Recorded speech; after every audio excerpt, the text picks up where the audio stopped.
Meu nome é Ezequiel Monteiro. Tenho 52 anos e 3 fazendas que se espalham pelo interior do Mato Grosso do Sul como cicatrizes verdes na terra vermelha. O dinheiro nunca me faltou. Transportadora de grãos, frigorífico, investimentos que rendem mesmo quando durmo. Mas o que me faltava era algo que o dinheiro não compra: sentido. A manhã estava clara quando acordei na sede da Fazenda Santa Luzia. O sol já vinha alto, pintando de dourado os pastos que se estendiam até o horizonte. Caminhei até a varanda da casa grande, mãos no bolso, e olhei para aquela imensidão que construí com suor e teimosia. 40 anos de trabalho, milhões no banco e um vazio no peito que crescia a cada amanhecer. Minha esposa Helena estava na cozinha, preparando o café como sempre fez nos últimos 20 anos. Mulher bonita, bem cuidada, mas com um jeito de olhar as pessoas que me incomodava cada vez mais. Principalmente quem ela considerava inferior. Com os empregados, com gente simples da cidade, ela tinha essa mania de humilhar com palavras cortantes, disfarçadas de brincadeira. "Bom dia, Ezequiel", disse ela, nem levantando os olhos da xícara. O Domingos deixou o recado que tem cerca estourada lá perto do rio. Peguei a xícara de café, quente e forte como gosto. O silêncio pesava entre nós. Não era raiva, nem desamor, era cansaço. Éramos 2 estranhos dividindo a mesma casa grande. "Vou dar uma olhada", respondi. Helena bufou. "Você e essa mania de fazer serviço de peão. Para que paga capataz?" Não respondi. Terminei o café, peguei as chaves da Hilux branca e saí. O motor diesel roncou baixo quando liguei e logo estava na estrada de chão, levantando poeira vermelha. O cheiro familiar de terra seca e capim queimado entrou pelas janelas abertas. Som de cigarras, vento batendo no rosto. Era nisso que eu me refugiava. Na estrada, no campo, no barulho do motor que abafava os pensamentos. Lembranças que doíam. Arrependimentos que não saíam do peito. O filho que perdemos quando Helena estava de 6 meses. O casamento que virou sociedade. A vida que passou sem que eu percebesse. Parei a caminhonete no acostamento, perto da cerca que precisava verificar. O terreno ali era acidentado, com um riacho que cortava a propriedade e se perdia num brejo cheio de buriti e pindaíba. Lugar úmido, cheio de bicho. Peguei o alicate da caçamba e segui a pé pela trilha, pisando em terra fofa, ouvindo só o meu próprio passo e o canto distante de bem-te-vi. Foi então que escutei um som que não combinava com aquele lugar. Um choro de moça, fino, cortado, como de quem pede socorro sem ter força. Meu coração disparou. Acelerei o passo, afastei o capim navalha com o braço e a cena que vi na minha frente travou o tempo. No meio da estrada de terra, uma jovem muito magra, roupa rasgada, pés descalços e feridos, chorava de dor e desespero. E uma sucuri gigantesca estava enrolada no corpo dela, apertando devagar, metódica, fatal. A pele da cobra brilhava ao sol. A boca semiaberta mostrava as presas. Os anéis grossos e musculosos se contraíam como cordas de aço ao redor do tórax e da cintura da menina. Ela tentava respirar, mas a cada movimento os anéis apertavam mais. Naquele instante, toda a fortuna que juntei na vida não valia nada. Ou eu fazia alguma coisa imediatamente, ou aquela menina morria na minha frente. Corri de volta para a Hilux, abri a tampa da caçamba e puxei o que sempre carrego por teimosia de peão. Corda de laço, cabo de madeira de cambota e um ferro em U que usamos para imobilizar bezerro na vacinação. Mãos tremendo de adrenalina, voltei correndo para onde a menina lutava contra a morte. "Fica comigo", falei baixo, tentando não assustar a cobra. "Respira devagar, eu vou te tirar daí." Os olhos dela, verdes e desesperados, me imploraram pressa, sem dizer uma palavra. O suor escorria na testa quando joguei o laço no terço médio do corpo da sucuri. Cravei o ferro no chão, fiz um torniquete improvisado e com o cabo de madeira consegui prender a cabeça da cobra contra a terra, mantendo distância segura da boca. A bicha sibilou alto, furiosa. Girou o corpo, tentou apertar ainda mais a menina, mas eu aguentei firme, braços doendo, joelhos cravados no chão, como se estivesse domando um cavalo bravo. A cada meia volta que eu conseguia desfazer dos anéis, a garota ganhava um gole de ar. Ela ofegava, tentava ajudar, mas estava fraca demais. 1 minuto pareceu uma eternidade. Suor, medo, força pura. No último empuxão, consegui soltar o laço final que prendia o tórax dela. A sucuri, ofendida e confusa, me mediu com o olho frio por alguns segundos que pareceram eternos. Depois, num movimento fluido, desapareceu para dentro do brejo, sumindo feito sombra na água. A jovem desabou no chão como um boneco de pano, tremendo, sem força nem para sentar. Peguei o cantil da caminhonete e molhei os lábios ressecados dela devagar, com cuidado. "Como é seu nome?" Perguntei, a voz ainda embargada pela tensão. Ela demorou para responder. Engoliu seco, tentou falar. A voz saiu rouca, quase um sussurro. "Clara." Tirei a jaqueta e a enrolei nela como um cobertor. Ergui seu corpo frágil no colo. Pesava menos que um bezerro recém-nascido. E a levei até a Hilux. "Você está segura agora", disse, acomodando-a no banco do passageiro. Enquanto dirigia para a cidade, olhava de canto para aquela menina que quase morreu na minha propriedade. Magra demais, machucada, assustada. Mas havia algo nos olhos verdes dela que me intrigava. Uma força escondida. Uma dignidade que a fome não conseguira roubar. O que eu não imaginava era que aquele encontro ia mudar não só a vida dela, mas também a minha. Para sempre. O Hospital Municipal de Água Clara sempre me deu desconfiança. Desde que trocaram o prefeito, parece que tudo lá funciona pela metade. Por isso liguei direto para o meu médico particular, Dr. Henrique, e pedi para ele me encontrar na clínica particular da cidade. "Ezequiel, que urgência é essa?" perguntou ele pelo telefone. "Encontrei uma menina quase morta na minha fazenda. Ataque de sucuri. Ela está desnutrida, machucada. Preciso de atendimento agora." 20 minutos depois, estava na porta da Clínica São Rafael. Clara ainda enrolada na minha jaqueta, tremendo no banco do carro. Dr. Henrique já esperava com uma maca e 2 enfermeiras. "Meu Deus, Ezequiel!" sussurrou ele quando viu o estado da menina. "Quanto tempo ela ficou sem comer direito?" "Não sei ainda, mas cuida dela como se fosse da minha família." Enquanto a equipe preparava soro e exames, fiquei no corredor, mãos ainda tremendo da adrenalina. Liguei para Helena. "Onde você está?" ela perguntou irritada. "O almoço já passou do ponto." "Estou na clínica. Encontrei uma menina machucada na fazenda." "Machucada como?" "Ataque de cobra. Tá internada aqui?" Helena fez aquele barulho de impaciência que eu conhecia bem. "Ezequiel, você não é bombeiro. Deixa essas coisas para quem é pago para fazer. A menina quase morreu." "E daí? Você já fez sua parte? Agora deixa com o hospital e vem para casa." Desliguei o telefone sem responder. Algumas coisas sobre Helena me incomodavam havia anos. Mas naquele momento senti nojo mesmo. Como pode alguém ser tão frio com o sofrimento dos outros? Dr. Henrique saiu do quarto 3 horas depois, tirando as luvas. "Como ela está?" perguntei, levantando da cadeira. "Estável, mas preocupante. Desnutrição severa, sinais de maus tratos, hematomas antigos e recentes.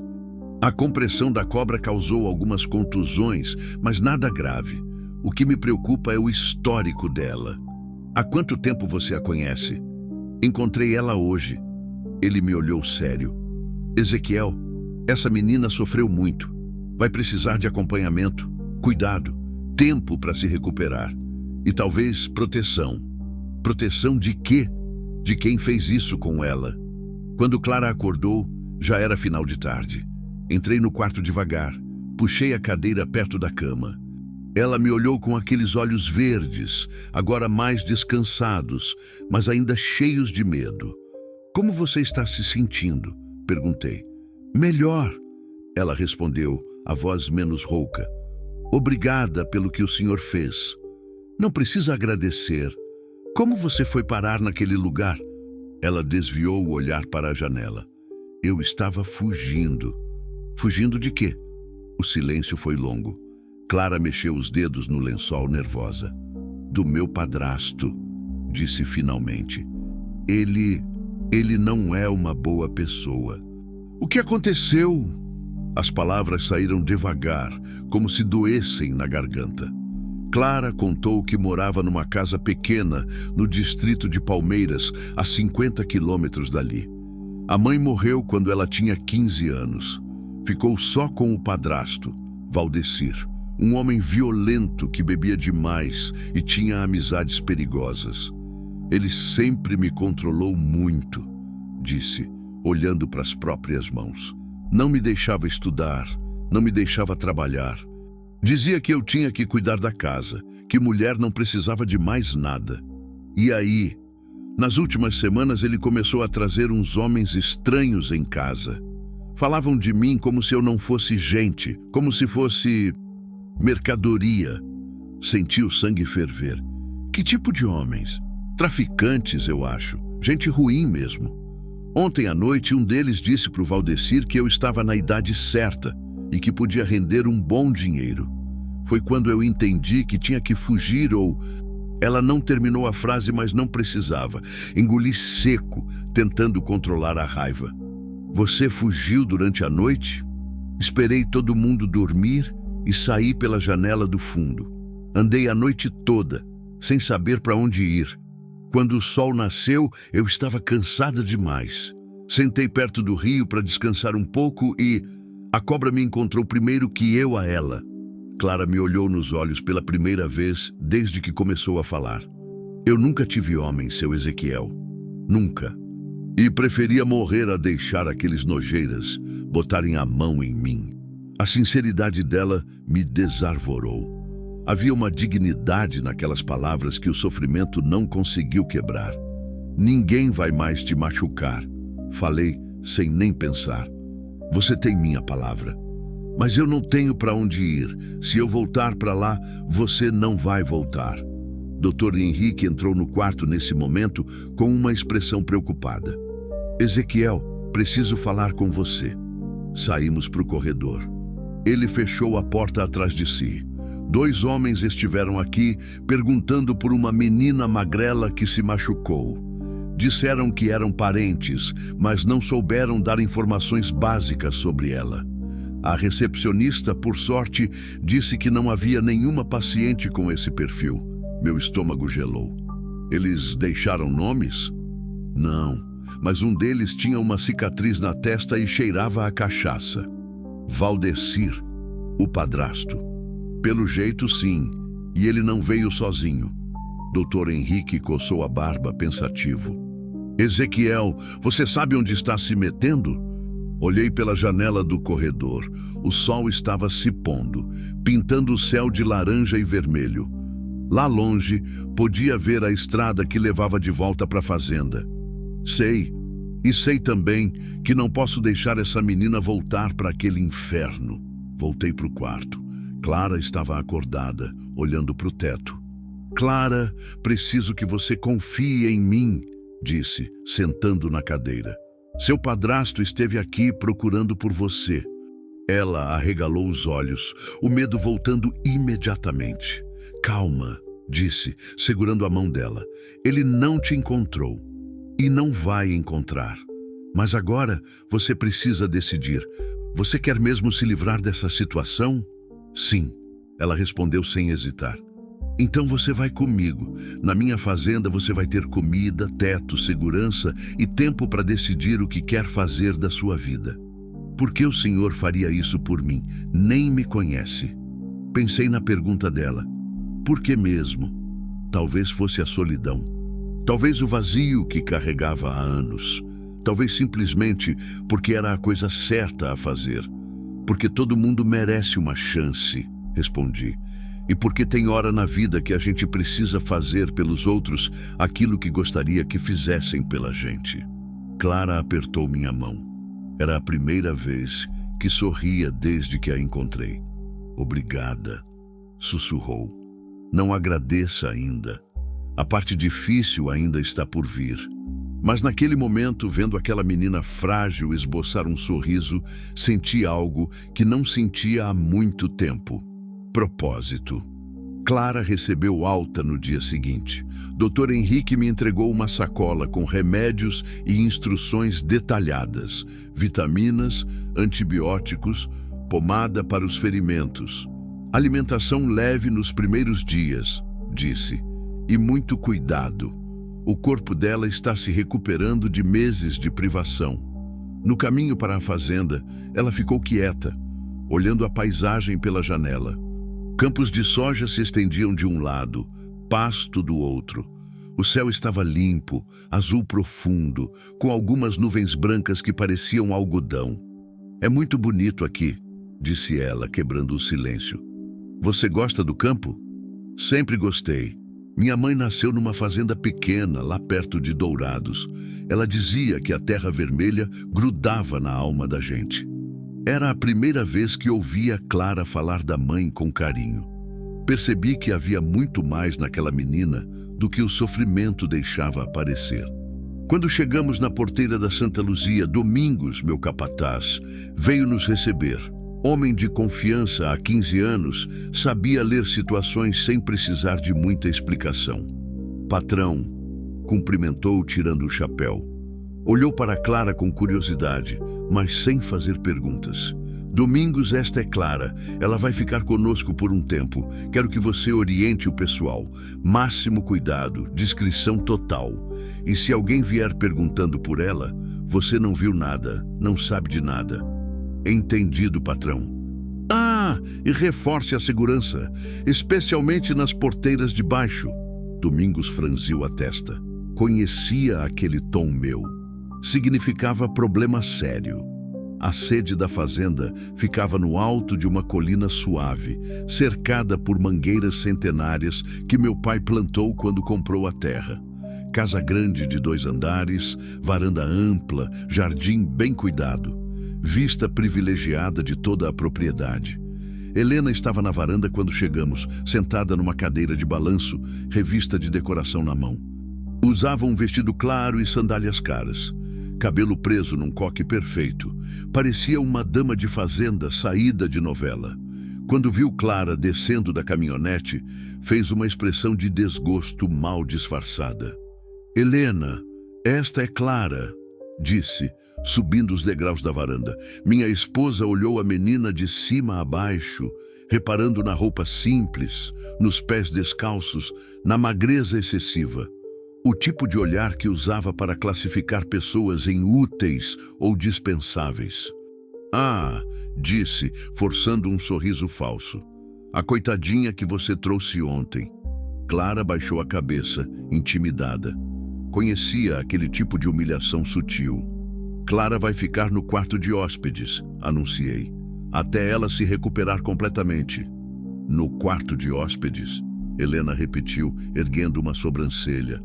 Ezequiel, esse quarto tem lençóis de linho importado, tapete persa. E daí? Bem, é só que ela podia ficar na dependência dos empregados. Seria mais apropriado. Sente o sangue subir. Clara, ao meu lado, encolheu-se ainda mais. O quarto de hóspedes está livre e ela vai ficar lá, disse com firmeza. Ponto final. Helena deu de ombros, voltando à revista. Como quiser. Mas se sumir alguma coisa... Helena, que foi? Só estou sendo realista. A gente não conhece a menina. Clara puxou minha manga devagar. Seu Ezequiel, sussurrou. Eu posso ficar onde ela disse? Não quero causar problema. Aquilo me partiu o coração. Uma menina de 20 anos que quase morreu nas mãos de uma cobra, pedindo desculpas por estar viva. Você vai ficar no quarto de hóspedes, repeti, olhando firme para Helena. E não vai faltar nada. Levei Clara para dentro da casa. Ela olhava tudo com admiração discreta, o piso de mármore, os móveis de madeira nobre, os quadros nas paredes, mas também com constrangimento, como se não se sentisse digna de estar ali. O quarto de hóspedes ficava no primeiro andar, com janela voltada para o pomar.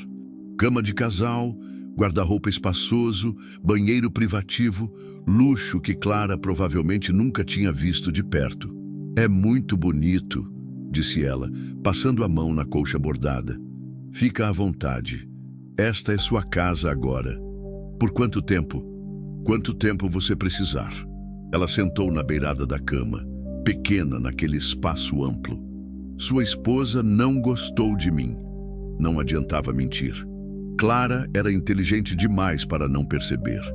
Helena tem dificuldades com pessoas diferentes do círculo dela. Mas não liga para isso. Você está sob minha proteção. E se ela não quiser que eu fique? Esta fazenda é minha, Clara. Minha palavra é lei aqui. Deixei ela se acomodando e desci para a cozinha. Helena estava lá, instruindo Joana, nossa cozinheira, sobre o jantar. "Joana", disse interrompendo, "a partir de hoje temos mais uma pessoa na casa. Prepare sempre um prato a mais." "Sim, seu Ezequiel." Helena esperou Joana sair e se virou para mim, irritada. "Você está exagerando, Ezequiel. Que história é essa de adotar vagabunda? Cuidado com as palavras, Helena. Cuidado o quê? Você nem conhece essa menina. De onde ela veio, o que fez, com quem andava. Ela fugiu de casa porque o padrasto queria vendê-la para traficantes." Helena deu uma risada amarga. "Que história mais conveniente. Você acreditou nisso? Viu os hematomas no corpo dela. Viu o desespero nos olhos. Viu os homens que vieram procurar por ela no hospital." Isso fez Helena parar. "Que homens? O padrasto e um comparsa. Quer dizer que ela está em perigo real. Melhor ainda, mais um motivo para você entregar ela para a polícia e lavar as mãos." "Não vou fazer isso." "Ah, não vai?" Helena cruzou os braços. "E posso saber por quê?" Olhei para minha esposa e naquele momento vi com clareza como nossa relação tinha se deteriorado. Éramos dois estranhos vivendo sob o mesmo teto, compartilhando bens, mas não sonhos, dormindo na mesma cama, mas sonhando separados. "Porque é a coisa certa a fazer", respondi. "A coisa certa." Helena balançou a cabeça. "Ezequiel, você está tendo uma crise de meia-idade. Isso vai passar." "Não é crise de meia-idade, Helena. É consciência." Naquela noite, durante o jantar, a tensão era palpável. Clara comeu pouco, intimidada pela atmosfera hostil. Helena fazia comentários ácidos, disfarçados de gentileza. "Clara, querida", disse cortando o bife com precisão cirúrgica. "Você sabe ler e escrever?" "Sei, sim, senhora." "Que bom. E estudou até que série?" "Terminei o ensino médio." "Nossa, que dedicação, mesmo morando nessas condições precárias." Clara baixou os olhos, mastigando devagar. "Helena", avisei.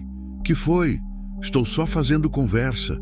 Depois do jantar, acompanhei Clara de volta ao quarto. Ela parecia exausta, não só fisicamente, mas emocionalmente. "Sua esposa tem razão", disse, sentando na cama. "Eu não deveria estar aqui." "Por quê?" "Porque não pertenço a este mundo. Olha ao redor. Eu sou só uma menina pobre que quase virou comida de cobra." Sentei na poltrona em frente a ela. "Clara, você quer saber o que eu vejo quando olho para você?" Ela me encarou curiosa. "Vejo uma menina que preferiu enfrentar a morte a aceitar ser abusada. Que fugiu de casa sem ter para onde ir, só para proteger sua dignidade. Que agradece por um prato de comida como se fosse um milagre. Isso não é pobreza, Clara. Isso é riqueza de caráter." Lágrimas brotaram nos olhos verdes dela. "Ninguém nunca disse isso para mim. Então estava na hora de alguém dizer." Naquela noite, deitado na cama ao lado de Helena, que fingia dormir, pensei em como Clara tinha mudado a dinâmica da casa em apenas um dia. Sua presença delicada contrastava com a hostilidade de minha esposa. Sua gratitude genuína expunha a amargura que havia se instalado no meu casamento. e pela primeira vez em anos, adormeci pensando no amanhã com expectativa, em vez de resignação. Do lado de fora, Domingos e 2 peões faziam a ronda noturna com mais cuidado que o habitual. Tinham ordens claras. Qualquer movimento estranho nas estradas vizinhas deveria ser reportado imediatamente, porque eu sabia que Valdecir e seus comparsas não desistiriam facilmente. E quando homens desesperados e perigosos vêm atrás do que consideram propriedade deles, a coisa pode ficar feia muito rápido. Mas Clara estava sob minha proteção agora. E eu não tinha construído um império de 3 fazendas, sendo homem de recuar na primeira dificuldade. Os primeiros dias de Clara na fazenda trouxeram uma mudança sutil, mas perceptível na rotina da casa. Ela acordava cedo, antes mesmo de Joana chegar, para preparar o café, e varria a varanda sem que ninguém pedisse. Tinha um jeito delicado de cuidar das plantas, como se entendesse a linguagem delas. Helena, por outro lado, intensificou sua campanha silenciosa de hostilidade. Mudou a disposição da mesa do café para que Clara ficasse de costas para a vista mais bonita. Instruiu Joana a servir Clara por último. Pequenas crueldades que passariam despercebidas para quem não conhecesse seu método. Mas Clara aguentava tudo com uma dignidade que me impressionava. Nunca reclamava, nunca reagia. Apenas baixava os olhos e continuava comendo em silêncio. Na quinta-feira de manhã, enquanto eu tomava café na varanda, Domingos chegou com uma expressão preocupada. "Patrão, preciso falar com o senhor." Deixamos Clara terminando o café com pão e geleia. Ela ainda comia devagar, como quem tem medo da comida acabar. E caminhamos até o curral. "Que foi, Domingos?" "Ontem à noite, lá pelas 10 horas, o João avistou uma picape escura rodando devagar na estrada que passa pela divisa sul. Farol apagado, motor baixo." Meu estômago se contraiu. "Reconheceu o carro?" "Não, mas não é da região. E tinha 2 homens dentro. Um deles acendeu cigarro quando passaram pela nossa porteira de baixo. Deu para ver o rosto, cicatriz na testa. Valdecir. Eles tentaram entrar?" "Não, só ficaram observando. Deram 2 voltas e sumiram." "Reforce a segurança, Domingos. Quero 2 homens de plantão dia e noite. Rádio ligado, espingarda carregada e avisa o pessoal. Se essa picape aparecer de novo, me chamem imediatamente." "Já pensei nisso, patrão, mas tem outro problema." "Que problema?" "A dona Helena mandou o Zé Carlos ir na cidade buscar umas encomendas. Disse para ele que se alguém perguntasse sobre visitantes na fazenda, era para confirmar que tem uma moça jovem hospedada aqui." O sangue subiu à cabeça. "Ela fez o quê?" O Zé Carlos ficou confuso, mas obedeceu. "É que a dona disse que era ordem sua." Voltei para casa com passos largos. Helena estava na sala, folheando uma revista de moda, tranquila como se nada tivesse acontecido. "Helena, preciso falar com você, agora." "Bom dia para você também, querido. Você mandou o Zé Carlos confirmar que Clara está aqui?" Ela não levantou os olhos da revista. "Mandei. E daí?" "E daí? Helena, essa menina está correndo risco de vida." "Ah, pelo amor de Deus, Ezequiel, que drama é esse?" "Os homens que estão procurando ela passaram aqui ontem à noite." Isso fez Helena finalmente olhar para mim. "Passaram aqui?" "Reconnaissance. Estavam mapeando a propriedade."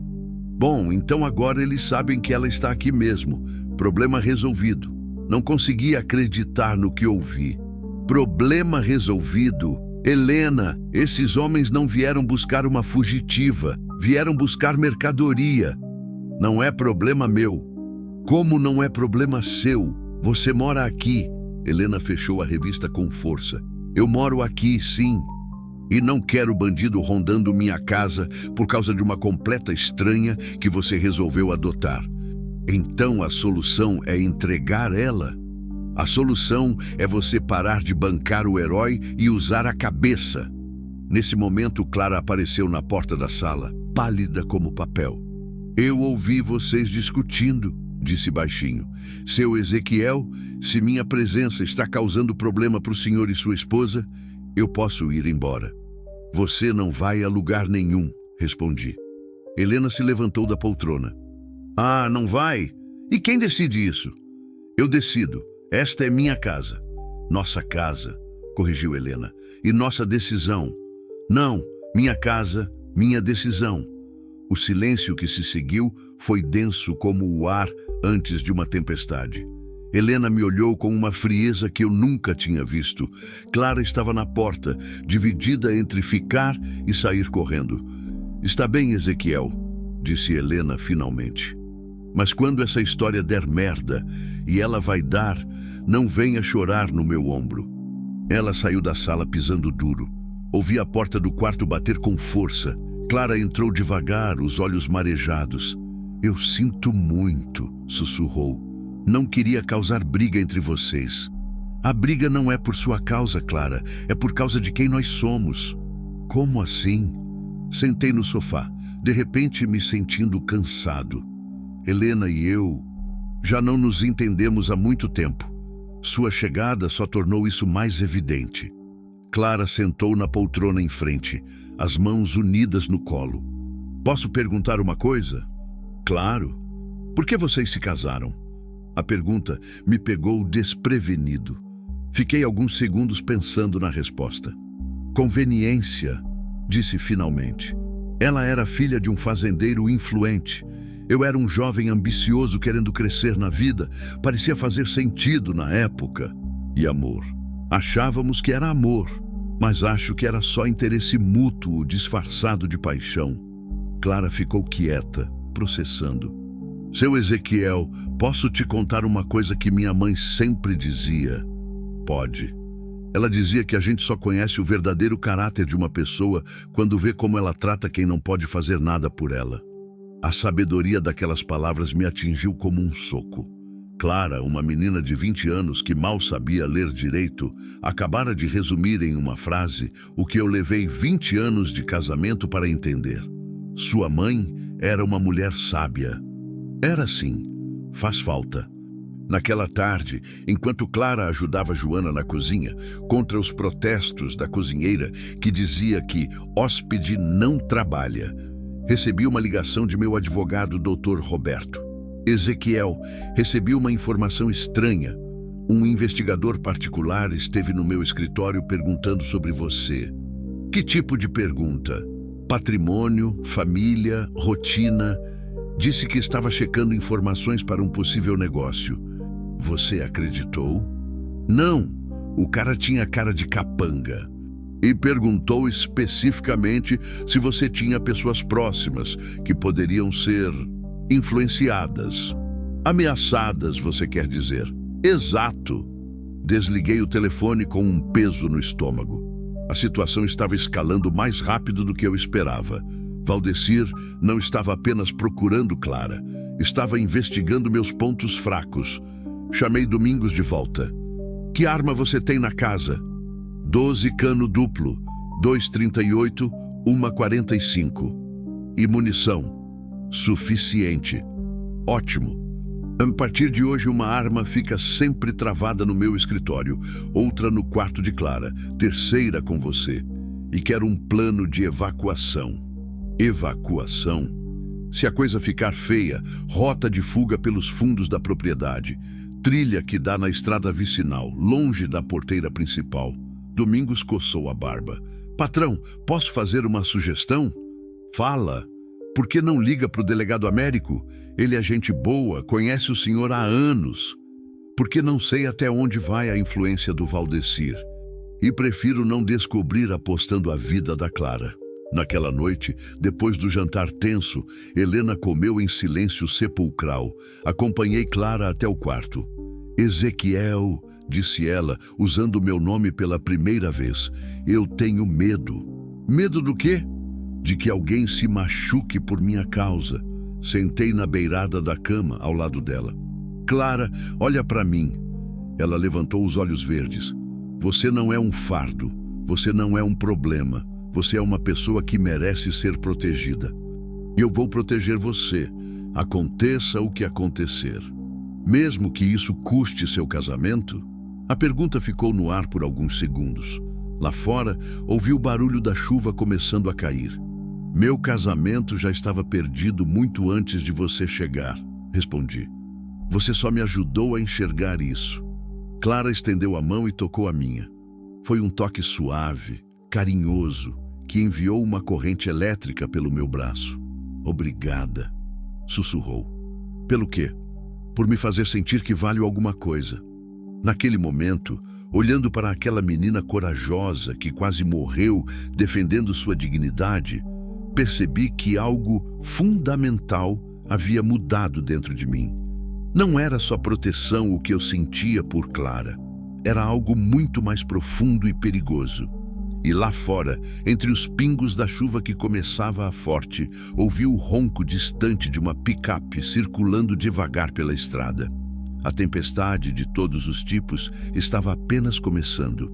A chuva caiu a noite toda, tamborilando no telhado da casa grande como dedos nervosos. Acordei várias vezes, sempre atento a qualquer ruído diferente. Helena dormia virada para a parede, rígida como uma estátua. O espaço entre nós na cama parecia um abismo. Às 5 da manhã, desisti de tentar dormir. Vesti uma calça jeans e uma camisa velha, desci para a cozinha. Clara já estava lá, preparando o café, os cabelos presos num rabo de cavalo simples. Bom dia, disse ela sorrindo. Não conseguiu dormir também? A chuva me deixa inquieto. Mentira, ela disse, me entregando uma xícara fumegante. É a preocupação que deixa o senhor inquieto. Ela estava certa. Bebi o café em silêncio, olhando pela janela. A chuva havia transformado o terreiro em um lamaçal vermelho, mas já estava diminuindo. Clara, posso te fazer uma pergunta pessoal? Pode. Sua mãe, como ela morreu? Clara ficou quieta por um momento, mexendo açúcar no próprio café. Câncer, disse finalmente. No pulmão. Ela nunca fumou, mas meu pai biológico fumava dentro de casa desde que eu era pequena. Quando ele morreu, eu tinha 12 anos. Ela já estava doente, só não sabia. E o Valdecir? Apareceu um ano depois. Minha mãe estava fraca, sozinha, com medo de não conseguir me criar. Ele parecia ser a solução. Clara deu uma risada amarga. Homem nenhum é solução, seu Ezequiel. Isso eu aprendi cedo. Nem todos os homens são iguais, Clara. Ela me olhou com aqueles olhos verdes que pareciam muito mais velhos que os 20 anos dela. Não, não são. O Senhor me provou isso. Caminhamos até a varanda. O dia estava nascendo cinzento, mas a chuva havia parado. O cheiro de terra molhada, misturado com o perfume das mangueiras, criava uma atmosfera quase mágica. Seu Ezequiel, disse Clara, apoiando-se na balaustrada. Posso perguntar uma coisa que talvez seja muito íntima? Pode. O senhor e Dona Helena, vocês nunca tiveram filhos? A pergunta me acertou como um tiro no peito. Agarrei a grade da varanda, as juntas dos dedos ficando brancas. Tivemos, disse, a voz saindo rouca. Ou quase tivemos. Clara percebeu que havia tocado numa ferida profunda. Desculpa, eu não devia ter perguntado. Não, tudo bem. Respirei fundo. Helena ficou grávida no 3º ano de casamento. Um menino. Já tínhamos escolhido o nome. Rafael. O silêncio que se seguiu foi preenchido apenas pelo canto dos bem-te-vis e pelo barulho distante do gado. Ela perdeu com 6 meses, continuei. Complicações na placenta. O médico disse que foi uma coisa rara, que não tinha como prever. Sinto muito. Eu queria tentar de novo. Helena não. Disse que não ia passar por aquilo outra vez. E aos poucos, a possibilidade de ter filhos se tornou um assunto proibido entre nós. Clara se aproximou um pouco mais. E o senhor? Como lidou com essa perda? Construindo, respondi. Comprei a 2ª fazenda, depois a 3ª. A transportadora, o frigorífico. Achei que trabalho e dinheiro iam preencher o vazio, mas não preencheram. E Dona Helena? Helena se fechou, Começou a viajar mais, a se interessar por futilidades, a tratar mal as pessoas, como se a dor dela justificasse ser cruel com o mundo. Clara ficou me observando por alguns segundos. Posso dizer uma coisa? Claro. Acho que o senhor ainda carrega muita culpa por uma coisa que não foi culpa de ninguém. Suas palavras me surpreenderam pela simplicidade e profundidade. Como assim? O senhor fala da perda do Rafael como se fosse responsabilidade sua proteger ele. Mas algumas coisas estão além do nosso controle, seu Ezequiel. A gente só pode controlar como reage a elas. Olhei para aquela menina que mal conhecia a vida, mas falava com a sabedoria de quem já sofreu o suficiente para entender que dor faz parte da existência. Você é muito nova para falar com tanta sabedoria. Sofrimento envelhece a alma, disse ela. Minha mãe costumava dizer isso. Nesse momento, Domingos apareceu no terreiro, correndo na nossa direção. Patrão! Gritou ainda de longe. Precisa vir comigo, agora! Descemos correndo da varanda. Que foi, Domingos? Encontramos pegadas na cerca dos fundos. Alguém andou por lá durante a noite. O sangue gelou nas minhas veias. Cortaram a cerca? Não, mas testaram e deixaram isso. Ele me entregou um pedaço de papel amarrotado. Abri com mãos trêmulas, uma mensagem escrita com letra torta. Sabemos que ela está aí. 3 dias. Clara leu por cima do meu ombro e empalideceu. 3 dias para quê? Perguntou. Para entregá-la. Respondi, amassando o papel. Ou eles vêm buscar. Domingos coçou a cabeça. Patrão, talvez seja a hora de chamar a polícia. Não, ainda não. Olhei para Clara. Você confia em mim? Confio. Então vamos resolver isso do nosso jeito. Voltamos para a casa. Helena estava na cozinha tomando café quando entramos. Que caras são essas? Perguntou sem muito interesse. Recebemos uma ameaça, disse. Helena parou a xícara no meio do caminho para a boca. Que tipo de ameaça? Mostrei o papel. Ela leu e ficou pálida. Ezequiel, agora chega. Isso saiu do controle. Eu sei. Então chama a polícia e entrega a menina. Não vou entregar ela. Helena bateu a xícara no pires com força. Você enlouqueceu? Eles vão voltar. E se fizerem alguma coisa conosco? Não vão fazer nada conosco. Querem só ela. Só ela? Helena se levantou apontando para Clara. Ezequiel, por causa desta... Cuidado, avisei. Por causa desta estranha, nossa vida está em risco. Nossa vida já estava em risco muito antes dela chegar, disse. O risco de vivermos como 2 cadáveres dividindo a mesma casa. Helena arregalou os olhos. Como você ousa? Como eu ouso o quê? Falar a verdade? Helena, quando foi a última vez que você demonstrou uma gota de compaixão por qualquer pessoa? Compaixão? Ela deu uma risada histérica.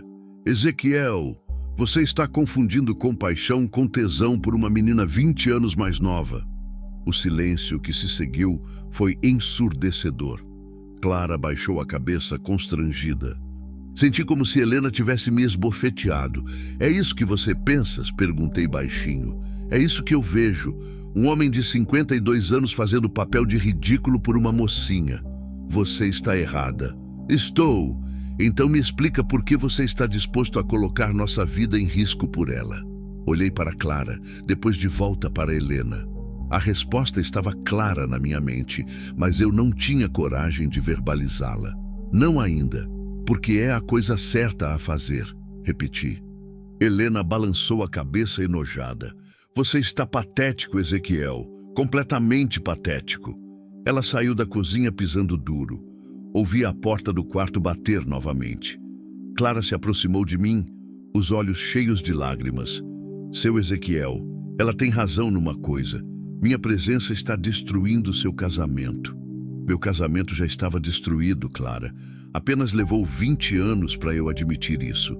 Mesmo assim, nada. Peguei as mãos dela nas minhas.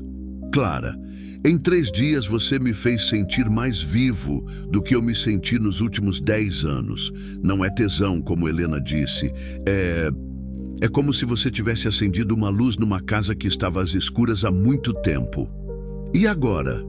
Agora vamos nos preparar, porque eu não vou deixar eles levarem você, nem que isso custe tudo que eu construí.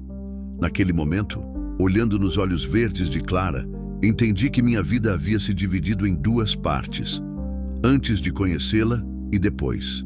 E que, independente do que acontecesse nos próximos 3 dias, eu nunca mais seria o mesmo homem que tinha sido. A transformação que começou no dia em que a encontrei enrolada naquela sucuri estava completa.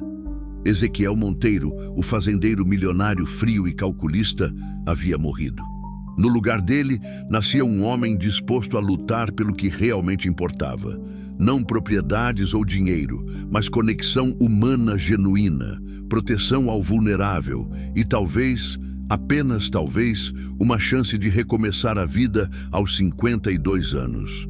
Os 3 dias passaram como uma eternidade. Reforçamos a segurança ao máximo. Cercas eletrificadas, câmeras improvisadas, ronda armada 24 horas. Mas eu sabia que não seria suficiente se Valdecir viesse com números superiores. Helena passou os dias trancada no quarto, saindo apenas para as refeições em silêncio glacial. Clara, por sua vez, tentava ajudar em tudo, como se o trabalho pudesse diminuir a culpa que carregava por nossa situação. Na manhã do 3º dia, ela me encontrou no escritório, onde eu limpava nervosamente minha espingarda calibre 12. Seu Ezequiel, disse, sentando na cadeira em frente à escrivaninha. Preciso falar uma coisa. Fala. Eu vou me entregar. Parei de limpar a arma e a encarei. Nem pensar. Escuta só. Se eu for embora, eles param de ameaçar o senhor. É a solução mais simples. Clara, você sabe o que eles vão fazer com você? Sei. Mas prefiro sofrer sozinha a ver outras pessoas se machucarem por minha causa. Levantei da cadeira e rodeei a mesa até ficar na frente dela. Clara, olha nos meus olhos. Ela ergueu o rosto, os olhos verdes brilhando de lágrimas contidas. Você não vai se entregar porque eu não vou deixar. E sabe por quê? Por quê? Porque nos últimos dias eu entendi uma coisa. Pela primeira vez na minha vida, estou fazendo algo que realmente importa. Não é por dinheiro, não é por status, não é por negócio. É por você, por nós. Nós? Ajoelhei na frente da cadeira dela, segurando suas mãos. Clara, eu sei que sou 20 anos mais velho que você. Sei que sou casado. Sei que nossa situação é complicada. Mas também sei que o que sinto por você é real. Mais real que qualquer coisa que já senti na vida. Lágrimas escorreram pelo rosto dela. Seu Ezequiel, não. Deixa eu terminar. Você me salvou, Clara. Assim como eu salvei você daquela cobra, você me salvou de uma vida sem sentido. E agora nós vamos nos salvar juntos. Como? Levantei e voltei para trás da escrivaninha. Mudança de planos. Ao invés de esperar eles virem aqui, nós vamos até eles. O quê? Abri a gaveta e puxei um papel com anotações que fiz nos últimos dias. Descobri onde Valdecir mora. Casa na periferia de Palmeiras, rua sem saída, vizinhança que se cala por medo. Se vamos resolver isso, tem que ser no território dele. Clara arregalou os olhos. Ezequiel, isso é loucura. Talvez. Mas é a única forma de acabar com isso de uma vez por todas. Naquele momento, Domingos entrou no escritório, o rosto grave. Patrão, eles chegaram. Meu sangue gelou. Quantos? 3. A picape conhecida mais um Gol preto. Estão parados na porteira principal. Corre até a janela. Lá estavam. Valdecir. Reconheci a cicatriz na testa mesmo de longe. Mais 2 homens de aparência sombria. Um deles segurava algo que parecia uma espingarda curta. Que fazemos, patrão? Olhei para Clara. Ela estava pálida, mas havia determinação no olhar. Domingos, você leva Clara pelos fundos. Trilha que dá na estrada vicinal, como combinamos. Depois, vocês contornam e me esperam na entrada de Palmeiras. E o senhor? Eu vou conversar com eles. Ezequiel, não! Clara protestou. É perigoso demais. Calma, eu não vou brigar com eles agora. Vou negociar um encontro, hora e lugar que eu escolher. Peguei o revólver 38 e coloquei no coldre. Respirei fundo. Clara, confia em mim? Confio. Então faz o que estou pedindo. Desci para a varanda da frente. Os 3 homens ainda estavam do lado de fora da porteira, fumando, encostados nos carros. Quando me viram, Valdecir acenou sarcasticamente. E aí, fazendeirão? Gritou. Cadê minha enteada? Caminhei até a porteira, mantendo distância segura. Que vocês querem? Você sabe muito bem o que queremos, a Clara. E por que eu entregaria ela para vocês? Valdecir cuspiu no chão e deu uma risada áspera. Porque senão vamos entrar aí e pegar ela mesmo jeito, e pode ser que sua mansão pegue fogo no processo. Vocês não vão entrar aqui. Ah, é? E quem vai impedir? Você e seus peãozinhos? Um dos comparsas dele, um homem magro com tatuagem no pescoço, deu um passo à frente. Chefe, quer que eu mostre para ele como a coisa funciona? Calma, jacaré, disse Valdecir. O fazendeirão ainda vai entender sozinho. Respirei fundo. Era agora ou nunca. Eu entrego a menina, disse. Valdecir sorriu, mostrando dentes amarelados. Agora você está falando a minha língua. Mas não aqui, e não assim. Como então? Hoje à noite, 10 horas. Na sua casa. Só eu e você. Homem a homem. Valdecir franziu a testa. Por que na minha casa? Porque não confio em você. Na sua casa você vai estar relaxado no seu território. Eu levo a menina. Você me garante que ninguém vai se machucar. E por que eu confiaria em você? Porque eu não tenho escolha.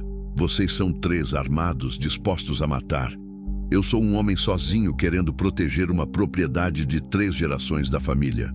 Valdecir trocou olhares com os comparsas. Tá certo. 10 horas na minha casa. Mas se for cilada, não vai ser cilada. Só quero resolver isso sem derramamento de sangue. E se você não aparecer? Aí vocês fazem o que quiserem. Mas eu vou aparecer. Valdecir cuspiu novamente e acenou para os outros. Tá feito então, fazendeirão. 10 horas. E lembra, nada de polícia. Eles entraram nos carros e sumiram numa nuvem de poeira vermelha. Corri de volta para casa. Helena estava na sala, a cara de terror. Eles foram embora? Perguntou. Por enquanto. Graças a Deus. Você entregou a menina? Não. Marquei um encontro para hoje à noite. Ezequiel, você enlouqueceu de vez? Não respondi. Subi correndo para o quarto, peguei uma mala pequena e comecei a enfiar roupas dentro. O que você está fazendo? Helena perguntou da porta. Me preparando. Para quê? Parei de arrumar a mala e olhei para ela. Helena, nosso casamento acabou. Nós 2 sabemos disso há anos. Ezequiel, não. Deixa eu falar. Durante 20 anos, nós vivemos como sócios numa empresa chamada Casamento. Dividimos bens, responsabilidades, aparências sociais. Mas nunca dividimos sonhos, medos, alegrias reais. Helena se apoiou no batente da porta. E agora você vai jogar tudo fora por causa de uma vagabunda? Agora eu vou tentar ser feliz. E você deveria fazer o mesmo. Com quem? Com a menina? Talvez, se ela quiser, se for possível. Ezequiel, você está delirando. Essa menina não tem nada a oferecer para você. Tem. Ela me oferece a chance de ser uma pessoa melhor. Fechei a mala e desci as escadas. Helena me seguiu. E as fazendas, os negócios? Vamos dividir tudo. Metade para cada um. Você fica com a Santa Luzia, eu fico com as outras 2. E se você morrer hoje à noite? Parei na porta da frente e olhei para trás. Se eu morrer hoje à noite, pelo menos vou morrer tentando salvar alguém que amo. Isso é mais do que muita gente pode dizer. Saí da Casa Grande pela última vez como marido de Helena Monteiro. Domingos me esperava no curral com a Hilux preparada. Clara tá na cidade, patrão. Lugar seguro. Ótimo. Agora vou te contar o plano. Enquanto dirigíamos para Palmeiras, expliquei tudo para Domingos. Ele balançou a cabeça várias vezes, mas não questionou. Patrão, posso dizer uma coisa? Fala. Nos 15 anos que trabalho para o senhor, nunca vi você tão vivo. É como me sinto, Domingos. Vivo pela primeira vez em décadas. Às 9h30 da noite, estávamos posicionados a 2 quadras da casa de Valdecir. Casa pequena, cerca quebrada, quintal cheio de mato. Vizinhos que fingiam não ver nada. Conferi pela última vez minha arma. O coração batia acelerado, mas a mente estava clara. Às 10 horas em ponto, bati na porta da frente. Valdecir abriu, surpreso de me ver sozinho. Cadê a menina? Primeira conversa, depois a menina. Não foi isso que combinamos. Mudança de planos. Posso entrar? Ele hesitou, depois abriu a porta. A sala era pequena, mal mobiliada, cheirava a cigarro e cachaça. Os 2 comparsas estavam sentados no sofá, armas à vista. Então, fazendeirão, disse Valdecir, cadê minha mercadoria? Foi aí que puxei a arma. Sua mercadoria tem nome, e você não vai mais pronunciar esse nome. O que aconteceu nos 5 minutos seguintes mudou tudo. Mas essa parte da história só posso contar se você estiver preparado para saber como um homem de bem às vezes precisa fazer coisas que nunca imaginou ser capaz de fazer, para proteger quem ama. O silêncio na sala de Valdecir foi quebrado apenas pelo som da minha respiração pesada e do relógio de parede marcando os segundos. Os 3 homens me encaravam, calculando as chances. Você tá blefando, fazendeirão, disse Valdecir, mas a voz saiu menos segura que antes. Não estou blefando coisa nenhuma, respondi, mantendo a arma firme. E vou explicar como as coisas vão funcionar a partir de agora. Jacaré, o magro tatuado, moveu a mão devagar em direção à espingarda curta que estava apoiada na mesa. Girei o cano na direção dele. Eu não faria isso. Você não tem coragem, disse o terceiro homem, um baixinho gordo com cara de rato. Tenho 52 anos, 3 fazendas, uma vida inteira construída com trabalho honesto. E vocês acham que não tenho coragem de defender isso? Olhei diretamente para Valdecir. Vocês não fazem ideia de quem estão mexendo. Valdecir tentou manter a pose de durão, mas vi o suor na testa dele. Que você quer? Quero que vocês sumam da vida da Clara, para sempre. Que nunca mais pisem na minha propriedade, que nem pronunciem o nome dela. E em troca? Em troca eu não entrego vocês para a Polícia Federal. Polícia Federal? O baixinho engoliu seco.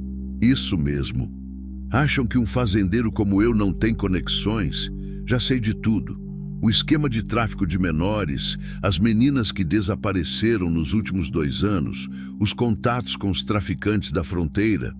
Era blefe parcial, mas baseado em informações que meu advogado havia coletado discretamente. O medo nos olhos dos 3 confirmou que eu estava no caminho certo. Você não tem prova de nada, disse Valdecir, mas a voz tremeu. Não tenho? Dr. Roberto, meu advogado, tem um dossiê completo sobre vocês. Se alguma coisa acontecer comigo, ou com Clara, ou com qualquer pessoa da minha família, esse dossiê vai direto para o promotor. E vocês sabem como a justiça trata gente que mexe com menor de idade. O silêncio se estendeu por longos segundos. Jacaré e o baixinho trocaram olhares nervosos com Valdecir. Além disso, continuei, tenho uma proposta de negócio. Negócio? Valdecir franziu a testa. 50 mil reais para vocês saírem do estado. Hoje mesmo. Dinheiro limpo, sem perguntas. Os olhos de Valdecir brilharam. Era mais dinheiro do que eles veriam em anos de negócios sujos. 50 mil? 50 mil. Mas com condições. Primeiro, vocês pegam esse dinheiro e desaparecem. Goiás, Minas, Bahia, não me importa. Mas longe do Mato Grosso do Sul. Segundo, se qualquer um de vocês voltar, se eu souber que estão mexendo com menores em qualquer lugar, o acordo se cancela e o dossiê vai para a federal. Jacaré se inclinou para a frente. E se recusarmos? Aí vocês saem daqui algemados, porque daqui a 15 minutos, 3 viaturas da Polícia Civil vão cercar esta casa. Era mentira, mas soou convincente o suficiente. Valdecir coçou a cabeça pensando. O dinheiro era tentador, mas o orgulho doía. A menina vale mais que 50 mil, disse finalmente. Para mim, vale. Para vocês, ela representa problema. Muito problema. Nesse momento, ouvi o ronco de motores do lado de fora. Valdecir e os comparsas correram para a janela. Polícia, sussurrou o baixinho. Na verdade, eram Domingos e 2 dos meus peões, conforme combinado. Mas na escuridão, com os faróis acesos, pareciam viaturas oficiais. Decidam rápido, disse. Dinheiro e liberdade ou cadeia e processo. Valdecir olhou para os comparsas. Uma conversa silenciosa passou entre eles. Tá bom, disse finalmente.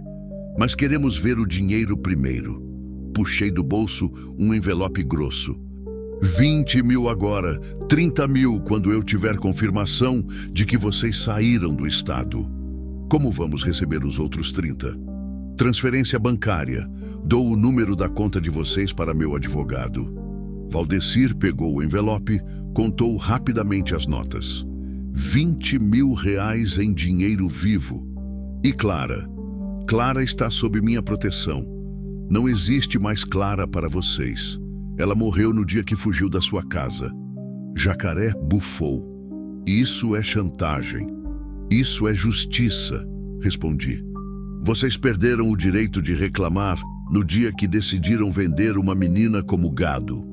Valdecir guardou o dinheiro no bolso. Quando temos que sair? Agora, hoje. Peguem suas coisas e desapareçam. E se? Não tem e se. Ou vocês aceitam o acordo, ou eu saio desta casa e deixo a polícia entrar. Por fim, Valdecir estendeu a mão.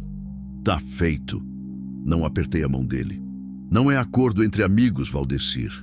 É rendição incondicional. Saí da casa de costas, arma ainda em punho, até chegar na Hilux onde Domingos me esperava. Deu certo, patrão. Deu. Eles vão embora hoje mesmo. Dirigimos em silêncio até o hotel onde Clara estava escondida. Ela me esperava no lobby, os olhos vermelhos de preocupação. Ezequiel correu para meus braços quando me viu. Pensei que eles tinham te machucado. Está tudo acabado, sussurrei no ouvido dela. Valdecir e os comparsas vão embora, para sempre. Ela se afastou, me olhando nos olhos. Como? Digamos que fiz uma oferta que eles não puderam recusar. Naquela noite, no quarto do hotel, Clara e eu conversamos até o amanhecer. Falamos sobre o futuro, sobre nossos sentimentos, sobre os riscos de um relacionamento com tanta diferença de idade. Ezequiel, disse ela, a cabeça apoiada no meu peito. Você tem certeza de que é isso que quer? Eu sou uma menina pobre, sem estudo, sem família. Clara, você me salvou de uma vida vazia.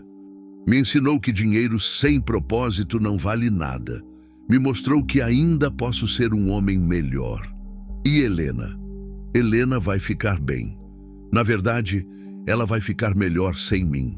Nosso casamento estava morto há anos. E se as pessoas falarem? Que falem.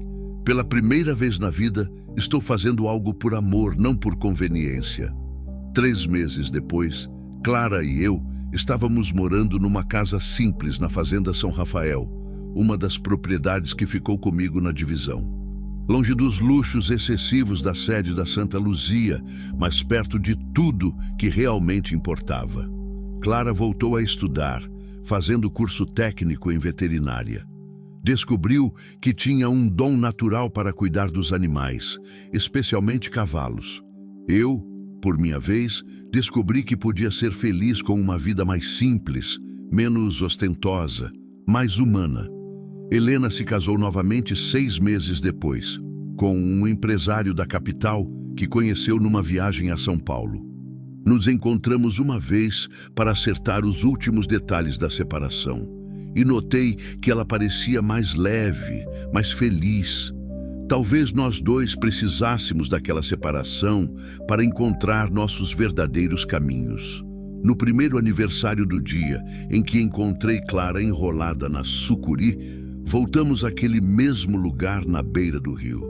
Não para lembrar o sofrimento, mas para celebrar o recomeço. Você acredita em destino? Perguntou Clara, sentada numa pedra à beira d'água. Não sei, mas acredito que algumas pessoas entram na nossa vida para nos lembrar de quem realmente somos. E quem você realmente é, Ezequiel Monteiro? Sorri, puxando ela para perto de mim. Sou um homem de 53 anos que aprendeu que nunca é tarde para recomeçar, que descobriu que dinheiro sem amor é pobreza, que entendeu que proteger quem amamos é o único trabalho que realmente importa na vida. 2 anos depois, Clara e eu nos casamos numa cerimônia simples na capela da cidade.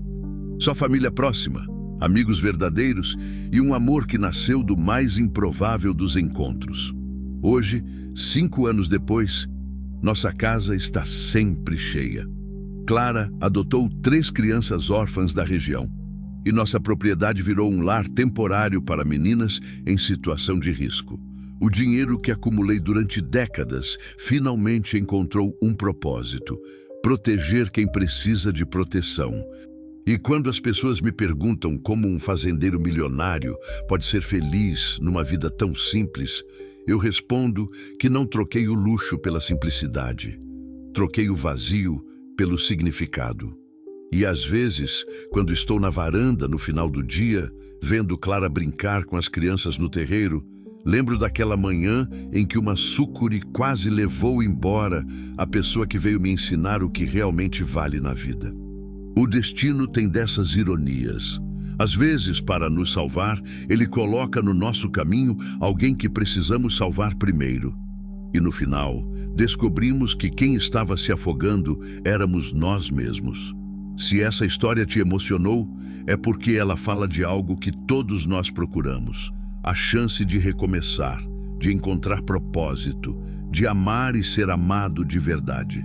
Ezequiel e Clara me ensinaram que idade é só um número quando o coração encontra sua casa, que dinheiro é ferramenta, não objetivo, que proteger os vulneráveis é a única riqueza que realmente se multiplica, e que mesmo quando achamos que nossa história já está escrita, a vida sempre pode nos surpreender com um novo capítulo. Às vezes, esse novo capítulo começa com um encontro inesperado numa estrada poeirenta do interior. Às vezes, começa com a coragem de fazer a coisa certa, mesmo quando é difícil. Sempre começa quando decidimos que vale a pena lutar pelo amor.